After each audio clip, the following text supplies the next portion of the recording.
할렐루야. 저는 중간에 어떤 분과 이야기하는 가운데서 자기 처가에 집이 있는데 집을 이렇게 걸고 새로 이렇게 지으려고 이렇게 보니까 옆집에 있는 분이 갑자기 와서 여기 집을 다시 지을 수 없다. 왜냐하면 자기 땅이 이렇게 2m 정도 들어와 있기 때문에 집을 지을 수 없다. 건물이 있는 동안에 말을 못했는데 자기가 이렇게 지적도상에 보니까 그렇게 되어 있었어요. 그래서 이거 뭐 지을 수도 없고 안 지을 수도 없고 난처한 그런 입장이 되었다 하겠는데 자기가 이제 알아보니까 자기 거처가 집만 아니라 그 동네 자체가 전부 다 2m씩 이렇게 밀려있다는 거죠. 그래서 우리가 청량하는 것을 이렇게 저도 이렇게 열심히 한번 구경하여 보니까 청량을 제대로 하려고 그러면 그 청량의 기준점이 어디냐가 굉장히 중요합니다. 여러분 가끔 도로나 이런 데 보면 이렇게 뭔가 박혀있는 그런 부분들이 이렇게 있는데 청량 기준점이 그 기준점이 올바르게 바르게 청량되고 난 다음에 다 이렇게 청량을 해야 정확한 청량이 나오게 되는 것이죠.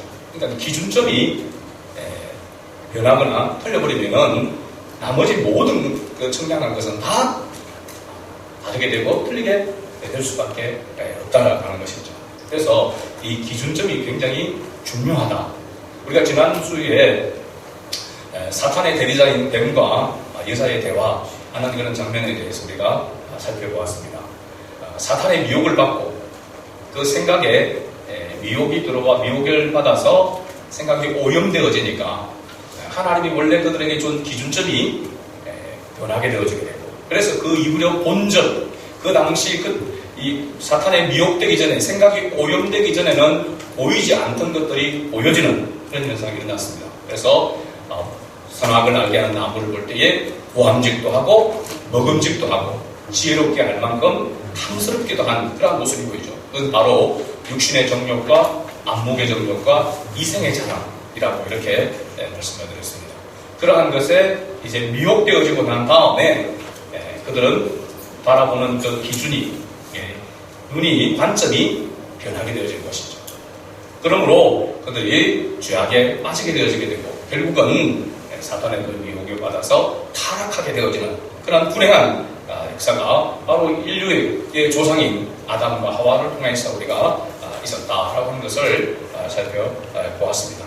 그래서 결론적으로 정확한 진리를 붙잡지 않으면은 사탄이 항상 진리를 가지고 말씀을 가지고 사탄이 미혹하게 되어지죠. 그 진리를 왜곡시켜서 거짓된 것으로 미혹을 하고 있는 것을 봅니다. 우리가 신약에서 이런 미혹, 이런 시험에 대한 모범 답안으로 우리가 살펴보았던 것이 마태복음 4장에 나오는 예수님의 세 가지 시험, 사탄을 통하여 세 가지 시험을 받았던 것들을 통해서 우리가 살펴보았는데 그때 예수님은 정확하게 하나님의 말씀, 두 번이나 신명기에 있는 말씀을 가지고 까불어도 우리 찬양 가운데 사람이 떡으로만 살 것이 아니라 하나님의 입에서 나오는 말씀으로 살 것이니라 라고 하는 이 말씀, 정확한 하나님의 말씀을 가지고 예수님은 사탄의 그 시험을 물리쳤던 것을 우리가 보았습니다. 그래서 우리도 이 마지막 시대를 살아가는 우리에게 있어서 가장 중요한 것이 올바른 진리를 알고 그 진리가 기준이 되어서 살아가지 않으면 엉터리의 삶을 살아갈 수가 있다는 것입니다. 그래서 요즘 사람들의 많은 자기 생각들이 많고 주관들이 있습니다. 우리 그리스도인들의 생각은 내 주관, 내 생각이 아니라 하나님의 말씀이 기준이 되어야 될 줄로 믿습니다. 영원토록 변하지 아니하고 없어지지 아니하는 생명의 말씀, 진리의 말씀이 우리에게 기준이 되어야 우리가 이 혼탁하고 혼란한 이 시대 속에서 올바르게 그리스도인으로서 하나님의 자녀로서의 삶을 살아갈 수 있는 것이죠. 하나님이 주시는 그 행복, 그 복락원이라고 하는 에덴 동산에서 하나님의 말씀을 떠나게 되어지고 미혹받아서 타락하게 되질 때에 신락원이 되는 것입니다. 그렇죠? 그래서 그 복락원이 신락원으로 떨어지게 되어지는 그러한 모습을 우리가 봅니다. 오늘 본문 말씀을 우리가 살펴보면은 사탄의 대리자인 이 뱀의 미혹을 받은 이제 범죄한 인간, 바로 아담과 아담의 이게 있어서 아내, 그의 아내 여자. 아직까지 그 여자의 이름이 나오지 않습니다. 뒤에 21절 가야 이제 그 여자 이름이 하와라라고 이렇게 아담이 짓게 되어지죠. 이 아담과 그의 아내 여자가 바로 범죄하고 난 다음에, 사단의 미혹을 받아서 범죄하고 난 다음에 이제 누구와 대화를 하게 됩니까? 하나님과 대화를 하는 그 장면이 나오게 되어집니다. 자, 8절 말씀 우리가 읽었는데, 그들이 그날 바람이 불 때 동산에 거니시는 여호와 하나님의 소리를 듣고 아담과 그의 아내가 여호와 하나님의 낯을 피하여 동산 나무 사이에 숨은지라, 이렇게 말합니다. 여기 하나님께서 나타나시는, 하나님이 임재하시는 그 모습을 볼 때에 여기 바람이 불 때라고 하는, 이전의 성경은 서늘할 때라고 하는 것인데, 바람이라고 표현한 것은 그냥 단순한 이렇게 우리가 눈에 이렇게 보이는 이런 바람이, 일반적인 그런 바람이 아니라고 하는 사실입니다. 이 바람을 히브리어로 보면 루하흐라고 하는 단어인데, 이것은 영을 말하고 있습니다. 영. 하나님의 영을 말하고 있는 것이죠. 그리고 그 뒤에 나오는 거닌다, 거니신다라고 하는 것은 바로 하나님의 임재를 이야기할 때에 바로 이렇게 표현을 하고 있는 것이죠. 그러니까 하나님의 영이 동산에 임재하심으로 여호와 하나님의 소리가 나온 것입니다. 그 소리가 어떤 무슨 기척을 내는 듯한 그런 모습같이 이렇게 보여지는데, 어떻게 보면은 이것은 어떤 우리가 실제적으로 듣는 소리라고 하기보다는 그 하나님의 임재의 압도적인 그 모습에 우리가 압도당한다. 하나님의 임재에 압도가 당한다. 우리가 하나님의 은혜를 받게 되어지면은, 이런 경험이 있는 사람은 그 하나님의 은혜 앞에 그냥 바로 굴복하고 무너지게 되어집니다. 그래서 나는 죄인이다라고 하는 고백이 나오고, 우리의 성도들에게 일반적으로 보면 회개가 터져나오는 것을 봅니다. 하나님, 나는 죄인입니다. 여러분, 하나님의 은혜를 입었던, 또 예수가 그리스도이심을 확실하게 경험하고 만났던 사람들의 한결같은 고백은 그 앞에 나는 죄인입니다. 나를 불쌍히 여겨 주옵소서라고 하는 그 고백이 나오게 됩니다. 그것은 어떤 현상보다도 하나님의 그 임재하심이, 하나님의 그 임재가 압도적으로 다가오기 때문에 굴복하지 않을 수 없는, 다메섹 도상으로 가던 사도 바울이 바로 그 부활하신 예수님의 그 임재하심 그 앞에 굴복하여 눈이 멀 정도로 그 앞에 압도당하여 굴복하게 되는 것처럼, 그런 하나님의 강한 임재를 말하고 있는 것이죠.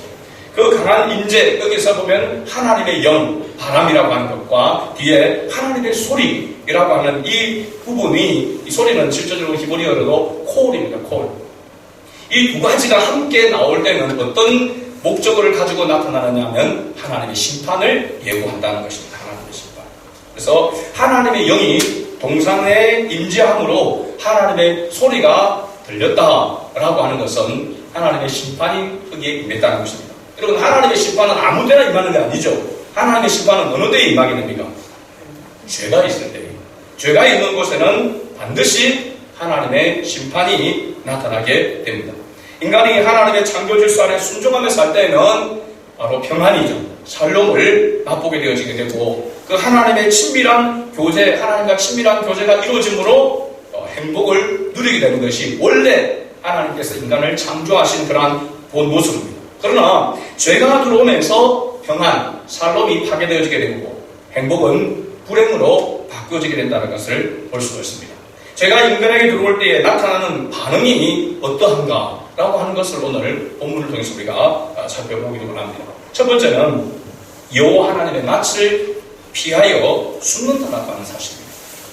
아담과 그의 아내가 동산 나무에 숨은 이유를 10절에 말하고 있습니다. 10절에 보면 뭐하여 숨었다고 했습니까? 두려워하여 숨었다라고 이렇게 얘기합니다. 여러분, 그런데 이 특이한 것은 사탄의 대리자인 뱀의 미혹을 받아서 먼저 선악을 알게 하는 나무를, 이 열매를 따먹은 사람은 누굽니까? 여자죠, 그죠? 여자. 아담의 아내, 바로 여자를 이야기하고 있습니다. 그러면 우리가 상식적으로 생각해 보면은 하나님께서 누구를 먼저 찾아야 됩니까? 죄를 먼저 범한 여자를 먼저 찾아와야 되죠, 그죠? 여자를 불러와야 되겠죠, 그죠? 그런데 하나님께서는 누굴 먼저 불러옵니까? 아담에게 와서, 아담에게 먼저 하나님께서 아담을 콜합니다.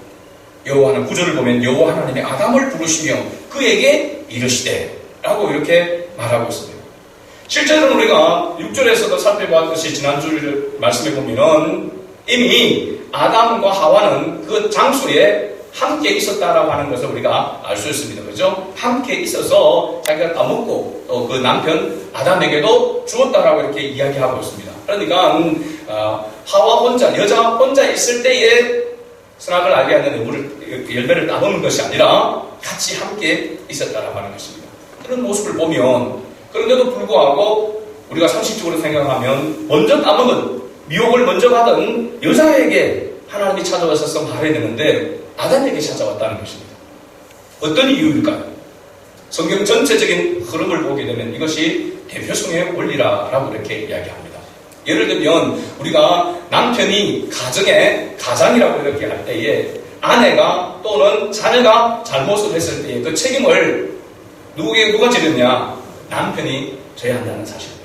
이것은 뭐냐면 대표성의 원리로 이야기하고 있는 것이죠. 먼저 여자가 하와가 선악을 알게 하는 열매를 따먹고 그 남편에게 주었지만 아담에게 주었지만은 그 죄를 같이 있었던 것도 있지만은 그 죄의 책임을 먼저 물을 때에 보면은 아담에게 하나님께서 먼저 묻고 있다라고 하는 사실입니다. 그래서 우리가 영적으로도 이 원리를 보게 되어지면 가정에서 가장이 믿음의 제사장으로 서게 될 때 그 가정은 하나님의 은혜 가운데 뿌리를 내리게 되는 것입니다. 믿음의 뿌리가 내려지게 되는 것이죠. 굉장히 중요한 겁니다. 그래서 남편을 위해서 우리가 많이 기도하고 그분을 위해서 기도해야 되는 그 이유가 영적인 어떤 질서에서 보면 굉장히 중요하다라고 하는 것을 알 수가 있습니다. 그래서 우리가 이 말씀을 볼 때에 하나님께서 우연찮게 아담에게 먼저 찾아와서 아담에게 말하고 있는 것이 아니라 바로 아담이 그 가정의 대표성을 가지고 있기 때문에 먼저 아담에게 찾아왔다라고 이렇게 말할 수 있는 것이죠. 그 다음에 중요한 것은 하나님의 소리를 듣고 그들이 두려워하여 숨었다고 했는데 진짜 이유는 10절 말씀 보면 아담이 동산에서 하나님의 소리를 듣고 내가 벗었으므로 두려워하여 숨었나이다 라고 대답을 합니다. 내가 벗었으므로. 여러분 여기 아담과 하와가 범죄하기 전에 옷을 입고 있었나요? 입고 있지 않았냐? 완전한 나체로 있었다라고 이렇게 성경 그렇게 부릅니다. 그렇죠? 그런데 그때는 전혀 수치심을 가지지 않았습니다. 우리가 읽지는 않았지만 바로 앞절, 8절, 앞절, 7절에 보게 되면 그들이 무화과 나무 잎을 엮어 치마로 삼았더라, 칼 입었다라고 이렇게 했습니다. 수치심을 느꼈다라고 하는 것이거든요. 왜? 처음에 하나님께서 아담의 칼날들을 취하여 하와를 그 아내를 창조하셔서 아담에게 데려갈 때에 아담의 고백이 뭐였습니까? 이는 내 뼈 중에 뼈요 살 중에 살이로다. 한마디로 이야기하면 너는 나다. 너는 나구나. 너 나하고 똑같구나. 라고 그렇게 고백했단 말이죠. 그거는 그럴 때만 하더라도 벗어 있었음에도 불구하고 전혀 수치심이나 부끄러움이 없었다라고 하는 사실입니다. 그런데 그들이 범죄하고 나서부터 바로 뭐가 그들에게 들어오냐면 수치심이 생겼다라고 하는 것입니다. 그래서 스스로 무화과 잎을 치마로 만들어서 입었다라고 하는 것입니다. 그러면 여기 벗었다라고 하는 것은 단순히 우리가 옷을 어떤 육체적인 그런 모습으로서 벗었다라고 하는 것보다 의미상으로 보게 되어지면 어떤 옷을 벗은 것이냐? 하나님의 은혜의 옷을 벗었다라고 하는 사실입니다. 하나님의 은혜의 옷을 지금까지 범죄하기 전에는 하나님의 은혜 아래에 머물러 있던 그들은 수치심을 전혀 느끼지 않았습니다. 근데 그 은혜에서 벗어나게 될 때, 그 은혜의 옷이 벗겨지게 될 때에 그들은 수치심을 느끼게 되어지고 또한 두려움을 느끼게 되었다라고 하는 것이죠. 이것이 죄의 본성이라고 할 수 있습니다. 죄를 짓게 되어지면 수치심과 함께 두려움을 가지게 된다라고 하는 것을 알 수 있죠. 그래서 신약 성경 로마서 13장 14절 말씀 한번 띄워주세요. 로마서 13장 14절 말씀 같이 읽어봅니다. 오직 주 예수 그리스도로 옷 입고 정욕을 위하여 육신의 일을 도모하지 말라. 아멘. 로마서 13장 14절 말씀입니다. 오직 주 예수 그리스도로 뭐하고? 옷 입고 주 예수 그리스도로 옷 입는다는 것은 예수 그리스도의 은혜로 덧 입어야 된다라고 하는 것을 말씀해 주고 있습니다. 그러니까 여기 아담과 하와가 하나님 앞에 범죄하게 됐을 때에는 바로 이 은혜의 옷이 벗겨진 상태가 되는 것이죠. 그래서 수치심과 두려움을 갖게 된 것입니다. 로마서 13장 그 앞절 앞에 부분에 보면은 이 그리스도의 옷을 뭔 옷이라고 이야기하냐면 빛의 갑옷이라고 이렇게 이야기합니다. 빛의 갑옷. 바로 진리의 빛이죠. 말씀의 옷을 이야기하고 있습니다. 이 갑옷이라고 하는 것은 뭡니까? 방패가 되는 것이죠. 그죠? 저기 공격으로부터 보호하는 것을 말하고 있습니다. 그러니까 예수 그리스도의 그 보혈, 그 피로, 그 은혜의 옷으로 입고 무장하지 않으면 사탄의 미혹을 받아서 항상 옷이 벗겨져 내게 되는, 그래서 수치심과 두려움, 죄악 가운데 머물 수밖에 없다라고 하는 것을 이야기해 주고 있습니다. 자, 그러면 예수 그리스도로 옷 입지 아니하고 그 옷이, 은혜의 옷이 벗어지게 되어지면은 그러면 그 상태로 그냥 가만히 있느냐? 아니라고 하는 사실입니다. 바로 어둠의 일로 옷을 입는다는 사실. 어둠의 옷을 입게 되는 것이죠. 빛의 갑옷을 벗고 어둠의 옷을 입게 되어지게 되면은 두려워 떨며 수치심에 숨게 된다라고 하는 것을 보여주고 있는 것입니다. 이런 아담과 그의 아내 여자에게 하나님께서 그 수치심과 두려움 가운데서 숨어 있는데 하나님 찾아오셔서 아담에게 말씀합니다. 뭐라고 이야기합니까? 오늘 설교 제목이죠. 네가 어디 있느냐라고 하는 것입니다. 근데 하나님께서 모든 것을 아시는 하나님이 지금 아담과 하와가 어디에 숨어 있는지, 왜 숨어 있는지를 아십니까 모릅니까? 당연히 아시겠죠. 근데 왜 네가 어디 있느냐라고 하는 이 질문을 던졌냐? 이것은 장소적인 그런 문제가 아니라 바로 존재 문제라고 하는 사실입니다. 이 존재가 지금 어떤 상태에 있느냐라고 하는 질문입니다. 영적으로, 영적 타락으로 하나님과의 관계가 단절되게 될 때에 일어나는 그 두려움은 바로 사탄이 그것을 약점으로 잡고 역사한다는 사실입니다. 사실 범죄한 인간이 처음으로 행한 행위를 살펴보면 7절에 범죄한 인간이 기준이, 생각이 오염되게 될 때에 그들은 즉시로 무화과 나무 잎을 엮어서 치마로 삼았더라. 요 잎을 엮는다라고 하는 이 행위 자체가 곧 죄악의 행위라고 하는 것을 말해주고 있습니다. 자, 어떤 의미냐면 우리가 하나님 앞에서 범죄하게 되었을 때 그 범죄 이후로 행하는 모든 것이 하나님 앞에서는 죄악의 행위라고 하는 사실입니다. 전적 타락을 이야기하고 있는 것이죠. 우리는 생각할 때에 예수 믿지 않는 사람들이 예수 믿는 사람들보다도 더 예의 바르고 또 더 선한 그런 행실을 보이는 것을 보면서 그것을 가지고 기준을 삼고 예수 믿는 사람보다도 저 사람이 더 천국 갈 것이다. 천만의 말씀입니다. 하나님의 기준은 그렇지 않습니다. 하나님을 떠난 인간은 그 행하는 모든 선을 인간의 기준에서 선이라고 할지라도 그 모든 것이 하나님이 보실 때는 죄악입니다. 내가 처음에 예를 들어서 이야기했죠. 기준점 자체가 옮겨져 있고 잘못되어져 있으면 그 이후로 모든 것들은 다 오염된 것이고 잘못된 것이라고 하는 것을 이야기해주고 있는 것이죠. 그래서 범죄한 인간은 하나님 앞에서 스스로 의로운 모습으로 쓸 수가 없는 것입니다. 오직 하나님의 은혜로만 다시 은혜의 옷을 입어야만, 예수 그리스도를 말미암은 의의 옷을 입어야만 다시 하나님과의 친밀한 가운데 나아갈 수 있다라고 하는 것을 말씀해주고 있는 것이죠. 두 번째로 범죄한 인간의 그 모습 가운데서 보면은 여호와 하나님께 원망과 변명을 하는 그런 모습을 봅니다. 11절 말씀을 우리 같이 읽어볼까요? 3장 11절입니다. 이르시되 누가 너의 버섯을 네게 알렸느냐? 내가 네게 먹지 말라 명한 그 나무 열매를 네가 먹었느냐? 두 번째, 네가 어디 있느냐라고 아담에게 첫 번째 질문을 던졌고, 두 번째 하나님께서 너의 버섯을 누가 네게 알렸느냐? 그리고 내가 먹지 말라 한 그 나무 열매를 네가 먹었느냐라고 이렇게 질문을 던질 때에 아담이 어떻게 대답합니까? 12절입니다. 같이 읽어봅니다. 아담이 이르되 하나님이 주셔서 나와 함께 있게 하신 여자 그가 그 나무 열매를 내게 주므로 내가 먹었나이다. 그러면 이 대답은 여자에게 원인 제공이 있는 것처럼 보이지만은 실제로는 원인 제공자가 누구를 이야기합니까? 하나님을 이야기하고 있다는 사실입니다. 하나님이 주셔서 그 이전에 아담의 고백과는 완전히 반대가 되어집니다. 내 뼈 중에 뼈요, 살 중에 살이라 라고 고백했던 이 아담이 그 여자를 향하여서 뭐라고 하냐면 하나님께서 주셔서 나와 함께 있게 한 여자, 그가 그 나무 열매를 내게 줌으로 내가 먹었나이다 라고 이렇게 이야기합니다. 여러분, 이 죄악의 본성, 이 죄악의 본성, 원망과 그 다음에 불평하고 변명하는 이 모습은 죄가 있는 곳에 항상 나타나는 그런 모습입니다. 이스라엘 백성이 하나님 앞에 범죄했을 때에 그들에게 늘 나타났던, 그래서 광야 생활 가운데서도 하나님께서 세운 지도자 모세를 향하여 끊임없이 그들이 어려울 때마다 뭐 했습니까? 원망하고 불평했던 것을 봅니다. 그리고 자신들의 처지에 대해서 변명하는 그런 모습을 보게 되어지죠.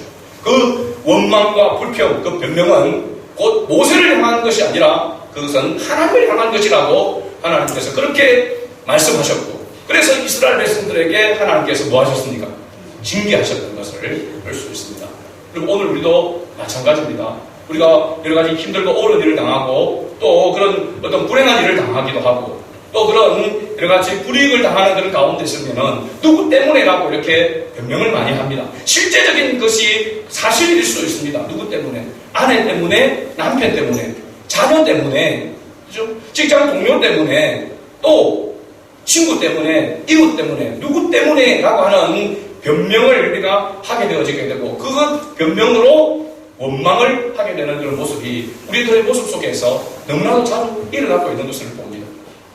그런데 가만히 살펴서 하나님 앞에서 보게 되어지면 그게 누구를 향한 원망이냐면, 불평이냐면 하나님을 향한 원망과 불평이 된다는 사실입니다. 왜? 하나님은 우리에게 뭐라고 말씀하셨습니까? 범사에 감사하라고 했습니다. 우리 그리스도인들은 모든 일들에 감사할 수밖에 없는 그런 은혜를 받았습니다. 하나님 앞에서는, 우리가 모든 일들 앞에서는 감사해야 되는데 감사하지 않냐고 원망하고 불평하고 또 변명하는 그러한 모습들, 이것은 우리의 생활 속에서 정말로 원인 제공자가 누구인지도 분명하고, 하지만은 그 원망과 불평이, 그 변명이 실제로는 하나님을 향하고 있다라고 하는 것을 우리는 기억해야 된다는 사실입니다. 이것이 원래 아담의 후손인 죄를 가진 사람들의 모든 죄인들의 본성입니다. 누구나 할 것 없이. 그래서 우리가 예수 그리스도의 은혜로 드립지 아니하면 우리는 이런 삶을 살아갈 수밖에 없습니다. 날 남을 원망하고 누구 때문에, 누구로 말미암아 나는 이런 인생을 살아갈 수밖에 없다. 그죠? 그렇게 이야기하죠. 이것은 하나님을 향한 원망과 불평임을 우리 모두는 꼭 기억해야 될 줄로 믿습니다. 그래서 내 입에서 원망과 불평이 나오고 변명이 늘어나게 되어질 때는 내가 죄에 오염되었구나 라고 하는 그런 바로 표시가 되는 것이죠. 그럴 때는 어떻게 해야 됩니까? 은혜의 보좌 앞에 우리가 나아가야 합니다. 하나님, 누구 때문이 아니라 내 때문입니다. 내가 내 자신 때문에, 내가 부족해서, 내가 연약해서, 내가 하나님 앞에 더 많이 깨어있지 못해서, 기도하지 못해서, 따지고 보면 나에게 훨씬 더 많은 문제가 있다라고 하는 것을 깨닫게 됩니다. 하나님 그렇게 해서 나를 깨닫게 만들도록 그 문제들을 하나님께서 어떻게 보면 허락했다라고 이렇게 볼 수가 있는 것이죠. 그래서 내 입술에서 원망가 나오고 불평이 나오고 변명이 늘어지게 될 때는 내가 하나님 앞에 범죄하고 내가 죄에 오염되어 있구나라고 하는 것으로 판단하면 틀림이 없는 것이죠. 여호와 하나님께서 아담에게 질문을 하시고 그 다음에 답을 들은 후에 13절에 이제 누구에게 질문하냐면 바로 여자에게 질문합니다. 여호와 하나님이 여자에게 질문합니다. 네가 어찌하여 이렇게 하였느냐. 그러니까 여자가 이렇게 대답합니다. 뭐라고 대답합니까? 여자가 이르되 뱀이 나를 꿰므로 내가 먹었나이다. 뱀이 나를 깬다라고 하는 것도 알고 있었다는 것을 때문이죠. 그러나 정확한 하나님의 말씀 가운데 써 있지 않았기 때문에, 정확한 말씀으로 대응하지 못했기 때문에 그 말씀의 왜곡 때문에 하와는, 여자는 무너졌다라고 하는 것을 알 수가 있습니다. 그런데 모든 것을 다 아시는 여호와 하나님은 뱀에게 뭐라고 이야기했냐면 아담과 그의 아내 여자에게 질문하고 말씀했던 것과는 다르게 뱀에게는 이야기하고 있습니다. 14절 말씀 같이 읽어볼까요? 여호와 하나님이 뱀에게 이르시되 네가 이렇게 하였으니 네가 모든 가축과 들의 모든 짐승보다 더욱 저주를 받아 배로 다니고 살아있는 동안 흙을 먹을지니라. 뱀이 왜 이랬느냐? 이렇게 묻지 않았습니다. 네가 이렇게 하였으니 라고 이렇게 얘기합니다. 사탄은 사탄의 대리자인 뱀, 사탄은 이렇게밖에 할 수 없는 존재라고 하는 것을 하나님이 아셨기 때문에 뱀에게 어떤 지사 선택에 대해서 말하지 아니하고 네가 이렇게 하였으니 라고 이렇게 바로 하면서 하나님께서 뭘 하십니까? 저주의 심판을 하시는 것을 볼 수 있습니다. 네가 모든 가축과 들의 모든 짐승보다, 이 말은 뭐냐면 실제로는 모든 짐승으로부터 너는 가장 미천한 존재로 떨어지게 된다라고 하는 것을 말해주고 있습니다. 이 사실은 더욱 저주를 받아 배로 다니고 라고 하는, 배로 다닌다. 물론 뱀이 배로 이렇게 다니죠. 그 상기의 이 상태에서는 뱀이 서서 다니는지는 모르겠습니다. 그죠? 코보라 강처럼 이렇게 있는지 모르겠지만 뱀이 배로 다니고 라고 이렇게 얘기했는데, 이건 뭐냐면 실제적으로 배로 다닌다라고 하는 것이 가장 낮은 비천한 존재로 전락하여 살아간다라고 하는 것을 말합니다. 또 뒤에 보면은 살아있는 동안 뭘 먹을지라? 흙을 먹을지라. 이러면 뱀이 흙을 먹을까 안 먹을까요? 모릅니다. 여러분. 뱀 흙 안 먹습니다. 뱀이 아주 깨끗한 아침에 나오는 이슬을 먹고, 그죠? 개구리 같은 거를 잡아먹고 하지, 뱀이 흙을 먹고 살지 않습니다. 그래서 여기에 흙을 먹을지라라고 하는 것은 실제적으로 그 흙을 먹는다는 것이 아니라 가장 비천한 존재로 전락하게 될 것이다 라고 하는 것을 말하는 바로 저주의 심판이다 라고 이렇게 이야기할 수 있는 것이죠. 여호와 하나님께서 뱀에게 그 죄악에 대하여 바로 저주하시고 그리고 심판하십니다. 가장 비천한 존재로 전락하게 될 것을 말해주고 있죠. 그리고 오늘 본문 15절 말씀, 그러니까 읽지는 않았지만 15절 말씀을 읽어볼까요? 아주 중요한 말씀이죠. 내가 너로 여자와 원수가 되게 하고 네 후손도 여자의 후손과 원수가 되게 하리니 여자의 후손은 내 머리를 상하게 할 것이요 너는 그의 발꿈치를 상하게 할 것이니라 하시고. 여러분, 이 창세기 3장 15절 말씀은 꼭 기억해야 될 말씀인데, 이 말씀이 바로 최초의 복음이다, 그리고 원시 복음이다 라고 그렇게 이야기합니다. 여기 나오는 여자의 후손, 아담과 하와에부터 나온 모든 후손들은 다 누구의 후손입니까? 여자의 후손이 아니라 남자의 후손입니다. 남자의 씨로 말미암아 태어난 존재들입니다. 그래서 아브라함의 하나님, 이삭의 하나님, 야곱의 하나님은 다 뭡니까? 남자죠. 남자가 아이를 낳는 게 아니잖아요. 그죠?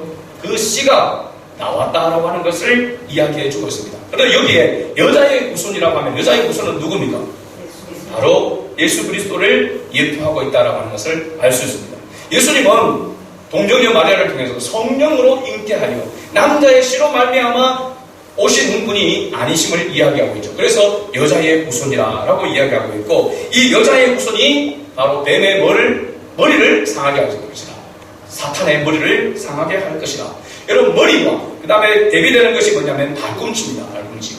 머리는 가장 중요한 부위이고 발꿈치는 어떻게 보면 가장 미천한 그런 부분이다 라고 그렇게 이야기할 수 있습니다. 그래서 여러분, 뱀의 모습을 보면 뱀에게 있어서 가장 중요한 기능이 어디입니까? 대가리에 있습니다. 머리에 있습니다. 그죠? 뱀이 아무리 막 해도 그 머리 하나 딱 때리면 그냥 탁 하고 거의 우리가 뭐라고 이야기할 수 있을까요? 우리 수술하기 전에 마치 걸린 것처럼 머리 하나 딱 때리면 그냥 쫙 뻗어고 순간 기절해버리고 그렇습니다. 그럼 생선도 횟집에서 잡을 때 뭐부터 때립니까? 대가리부터 때리죠. 그죠? 대가리를 딱 때리고 기절시키고 그 다음에 토를 뜨는 그 모습을 보게 됐죠. 뱀도 마찬가지로 이 모든 기능 가운데서 가장 우선적인 것, 중요한 것, 그것을 여자의 후손이 뭐냐면 상하게 할 것이다. 그러면 지금 우리가 이 땅에 역사하고 있는 사탄의 상태를 우리가 보면은 요한계시록에서 보았던 것처럼 어떤 상태입니까? 이미 대가리를 하나 맞아가지고 불 떨고 있는, 아직 죽지는 않았지만 얼마 지나냐면은 반드시 죽게 될 그런 상태에 있다라고 하는 것을 알 수 있습니다. 그런데 이 뱀은 그의 발꿈치를 상하게 할 것이다. 이게 미미한 존재로 상해를 입힐 것이다 라고 하는 것을 말하고 있죠. 예수님을 십자가에 못 박는 것을 이야기하고 있습니다. 사탄은 완전히 심판을 받아서 멸망을 당하게 될 것이지만 예수님은 십자가를 통하여서 우리의 인류를 구원하는 그런 역사를 이루게 될 것을 말하고 있습니다. 그래서 바로 십자가 사건을 예표하고 있는 것이죠. 그래서 이 창세기 3장 15절의 말씀을 최초의 복음이다, 원시 복음이다 라고 이렇게 이야기하고 있습니다. 창세기부터 시작해서 이미 하나님은 인간을 향한 하나님의 자녀에 대한 구원 계획을 이미 하나님은 계획하고 추진하고 있었다라고 하는 것을 말해주고 있는 것이죠. 그 다음에 사탄은 완전히 멸망을, 심판을, 저주를 받게 되어지고, 그 다음에 아담과 하와는 어떻게 됩니까? 고통의 징계를 받는 것을 볼 수 있습니다. 여자는 해산의 고통, 임신의 고통이 더하여질 거라고 말하고 있습니다. 남자는, 남편 아담은 땀을 흘려야 노동을 통해서 고통을 당할 것이다 라고 이렇게 이야기하고 있습니다. 단순히 이 고통뿐만 아니라 더 확실하게 하나님께서 어떻게 징계하시는 그 부분은 바로 뭐냐 하면 너는 흙이니 흙으로 돌아가라고 하는 것입니다. 인간이 흙에 의해서, 재료로 의해서 인간이 창조되었습니다. 물론 흙만은 아니죠, 그죠? 하나님께서 생기를 불어넣어서 생명이 된지라 라고 이렇게 분명하게 성경은 말씀하고 있습니다. 그런데 원래의 존재인 이 흙은 흙으로 돌아간다는 것은 바로 목숨, 생명을 끊기게 된다라고 하는 것입니다. 죽음이 인간에게 드리워지게 된다라고 하는 것을 말해주고 있습니다. 하나님과의 관계가 단절되어지게 되어지면은 하나님 관계는 육신은 죽게 되는 것을 이야기하고 있습니다. 그러나 영은 하나님께서 구원하신다라고 하는 것을 봅니다. 물론 부활의 때는 영과 육의 하나님의 신령한 몸으로 부활체로 부활하게 됨을 이야기하고 있는데, 그러한 완전한 구원을 이루는 그 가운데서 중요한 부분 하나님께서 약속하고 있는 부분이 바로 21절 말씀입니다. 21절. 3장 21절 말씀 같이 읽어봅니다. 여호와 하나님이 아담과 그의 아내를 위하여 가죽옷을 지어 입히시니라. 여러분, 이 처음에는 뭔 걸 여기 입었습니까? 무화과 나무 잎입니다. 무화과 나무 잎의 줄기가, 그러면 여기 나가는 입구에도 무화과 나무가 있는데 가만히 보면 무화과 나무 잎은 굉장히 두껍고 그렇습니다. 그래서 쉽게 마르지 않습니다. 근데 그럼에도 불구하고 이 에덴 동산에서 무화과 나무 잎은 하루에도 생각하기를, 대부분이 예측하기를 수십 분으로 갈아입어야 되는 그런 옷이라고 이렇게 이야기합니다. 옷이 아니죠, 그러니까 나무 잎이니까. 그런데 하나님께서 그 아담과 하와에게 가죽옷을 지어 입히셨다고 했습니다. 여러분, 가죽옷은 어디에서 나옵니까? 가죽은 짐승에서 나옵니다. 그러면 하나님께서 뭘 제물로 삼았다는 겁니까? 짐승을 제물로 삼아서, 그리고 그 가죽옷으로 입히셨다는 것입니다. 바로 앞에서 3장 15절에서 말하고 있는 이 예언의 말씀이 여기 21절 가운데에서 다시 한번 분명하게 말씀해주고 있습니다. 어떤 방식으로 하나님께서 구원의 은혜를 베풀어 주실 것인가를 이야기하고 있는 것이죠. 바로 이 가죽옷은 어린 양이신 예수 그리스도의 십자가의 사건을 이야기하고 있는 것입니다. 어린 양이신 예수 그리스도가 십자가의 화목제물로, 희생제물로 죽음으로 말미암아 우리에게 영원한 생명을 주시겠다라고 하는 그 약속인 것이죠. 그래서 여러분 가보면 에덴 동산이라고 이야기합니다. 에덴 동산에서 하나님의 통치 아래서, 하나님의 질서 안에서 순종하게 될 때에 거기에는 하나님과 늘 친밀하는, 인간으로서 참된 행복을 누리는 그런 바로 복락원이 되어지지만, 그 복락원에서 하나님의 은혜에서 멀어지게 될 때에, 은혜의 옷을 벗어버리게 될 때에 그들은 신락원이 되게 됩니다. 그 신락원이 다시 복락으로 복귀될 수 있는, 회복될 수 있는 그 장소가 어느 동산이냐? 예수님이 십자가에 못 박힌 그 동산을 이야기하고 있습니다. 그리고 요한복음 19장 41절 말씀입니다. 요한복음 19장 41절 말씀 같이 읽어봅니다. 예수께서 십자가에 못 박힌 곳에 동산이 있고 동산 안에 아직 사람을 장사한 일이 없는 새 무덤이 있는지라. 예수님께서 십자가에 달리신 그 골고다 언덕, 그 골고다 언덕이 뭐라고 이야기합니까? 동산이라고 이렇게 말하고 있습니다. 그 동산은 실제적으로 에덴 동산이 아니라 그 에덴 동산에서 쫓겨난 인간들이 다시 그 새 에덴 동산으로 회복될 수 있는 바로 곳이 어디냐면 십자가가 세우신 그 곳을 이야기하고 있는 것입니다. 그래서 지금도 여전히 하나님은 우리 인간에게 하나님의 택한 백성들이 에덴 동산에 머물기를 원합니다. 주님과 함께 친밀한 교제를 나누면서 참된 행복을 누리기를 하나님 원합니다. 그 길로 나아갈 수 있는 유일한 길이 바로 예수 그리스도의 십자가라고 이렇게 말하고 있는 것이죠. 신라원에서 옥랑원으로 다시 회복될 수 있는 것, 예수 그리스도의 십자가의 그 동산을 통해서 에덴 동산, 새 에덴 동산으로 회복될 수 있다라고 하는 것을 말씀해 주고 있습니다. 오늘 결론적으로 말씀을 살펴보면 하나님을 떠난 인간은 두려움에 떨고 하나님의 낯을 피하여 숨게 됩니다. 그리고 어둠의 일로 옷을 입게 되므로 죄악된 행위를 할 수밖에 없습니다. 이러한 죄인들에게 하나님은 찾아오셔서 십자가의 대속의 은혜를 베풀어 주십니다. 하나님이 먼저 찾아오셨다는 사실입니다. 여러분, 우리가 범죄한 가운데서 죄인으로 살아가면서 먼저 하나님을 찾아가는 것이 아니라 지금도 여전히 하나님 우리에게 찾아오십니다.